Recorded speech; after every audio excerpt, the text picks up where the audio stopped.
Hi viewers, welcome back to my channel and I'm here with another video। और आज की video में हम रिले के बारे में सीखेंगे कि रिले कितनी किस्म की होती है और हम किस तरह से उसके कनेक्शन करते हैं। क्योंकि मेरे बहुत से व्यूज जो हैं वो कहते हैं कि आप उर्दू या हिंदी में जो है वो वीडियो बनाया करें।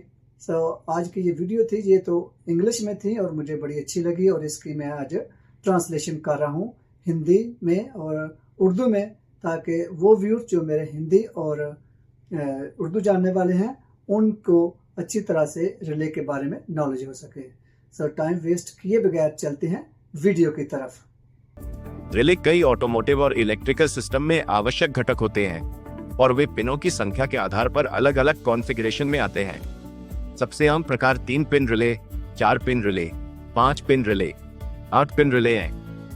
विभिन्न वायरिंग सेटअप और कार्यक्षमता थोड़ी अलग होती है और यह समझना कि वे कैसे काम करते हैं सर्किट का निदान या डिजाइन करने के लिए महत्वपूर्ण है। इस वीडियो में हम प्रत्येक को स्पष्ट रूप से समझाएंगे ताकि आप समझ सके कि उन्हें कैसे वायर करना है और प्रत्येक पिन वास्तव में क्या करता है। तो चलिए 3 पिन रिले से शुरू करते हैं। इस प्रकार का रिले काफी सरल होता है और आमतौर पर टर्न इंडिकेटर सर्किट में उपयोग किया जाता है, जैसे कि आपके बाएं या दाएं ब्लिंकर के लिए। 3 पिन रिले में आपको आमतौर पर P, X और L लेबल वाले 3 टर्मिनल दिखाई देंगे।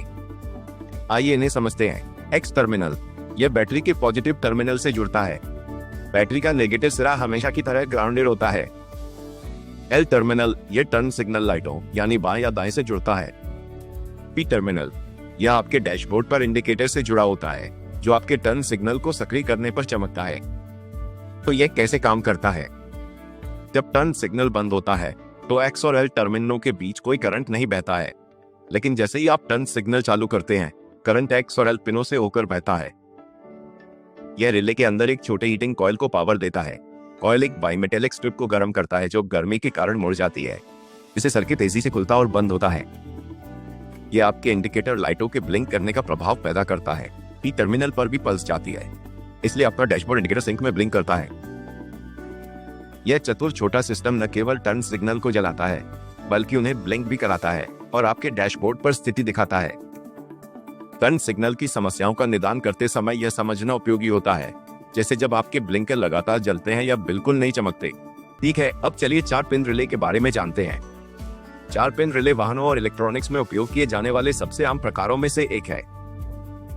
इसमें आमतौर पर 4 टर्मिनल होते हैं जिन्हें 30, 85, 86 और 87 के रूप में लेबल किया जाता है। आइए जानते हैं कि प्रत्येक पिन क्या करता है और रिले कैसे काम करता है।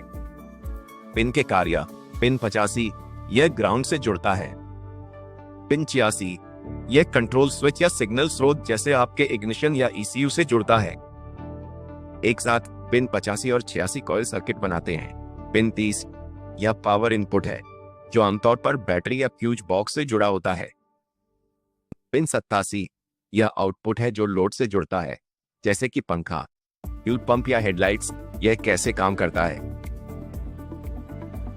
तब पिन 86 से जुड़ा कंट्रोल स्विच चालू होता है तो पिन 85 और 86 के बीच कॉइल से एक छोटा करंट बहता है। यह करंट एक इलेक्ट्रोमैग्नेटिक फील्ड बनाता है जो रिले के अंदर एक स्विच को खींचता है ताकि पिन 30 को पिन 87 से जोड़ा जा सके। अब बैटरी से पावर पिन 30 से 87 तक बहती है, जिससे जुड़ा हुआ हाई करंट डिवाइस चालू हो जाता है।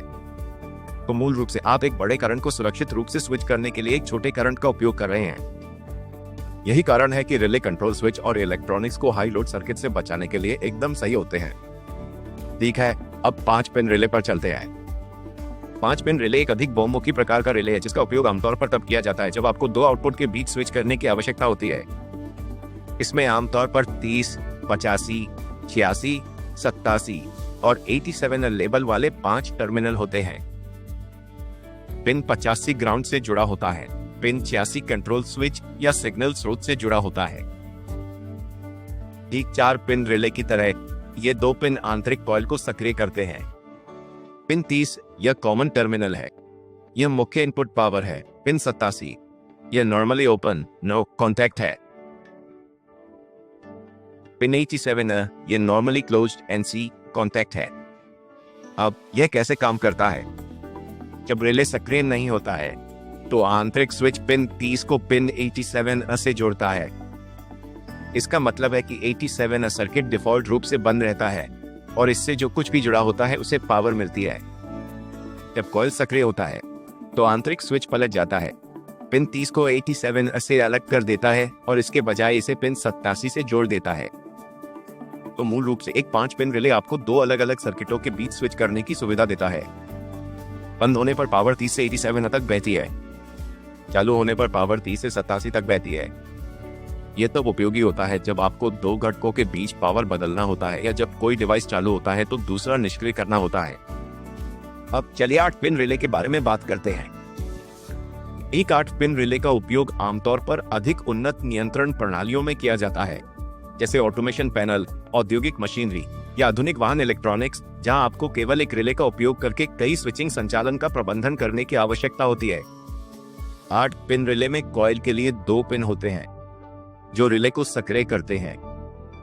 स्विचिंग कॉन्टैक्ट्स के लिए 6 पिन जो 2 अलग अलग single pole double throw switch बनाते हैं। दूसरे शब्दों में एक 8 पिन रिले में एक ही हाउसिंग में 2 रिले होते हैं। पिन 2 और पिन 7 ये कॉइल पिन है।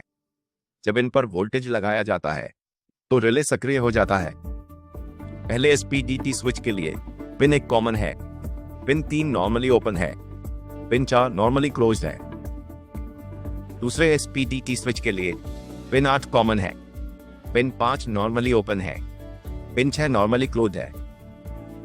जब रिले सक्रिय नहीं होता है तो प्रत्येक कॉमन पिन अपने नॉर्मली क्लोज्ड टर्मिनल से जुड़ा होता है। जब रिले सक्रिय होता है तो आंतरिक कॉन्टैक्ट स्विच हो जाते हैं और कॉमन पिन अपने संबंधित नॉर्मली ओपन टर्मिनलों से जुड़ जाते हैं। एक 8 पिन रिले तब आदर्श होता है जब आप केवल एक कंट्रोल सिग्नल से 2 अलग अलग सर्किट को नियंत्रित करना चाहते हैं, जो एक साथ 2 डिवाइसों को स्विच करने के लिए, या जब मिरर कंट्रोल की आवश्यकता होती है, तब एकदम नहीं होता है। मुझे उम्मीद है कि आपको ये वीडियो पसंद आई होगी। अगर ये वीडियो आपको पसंद आई है तो बराए मेहरबानी मेरे चैनल को सब्सक्राइब करना और इस वीडियो को अपने दोस्तों के साथ शेयर करना ना भूलिए। अगर आपको कोई क्वेश्चन है तो आप कमेंट्स बॉक्स में लिख सकते हैं। Thanks for watching. See you in next video.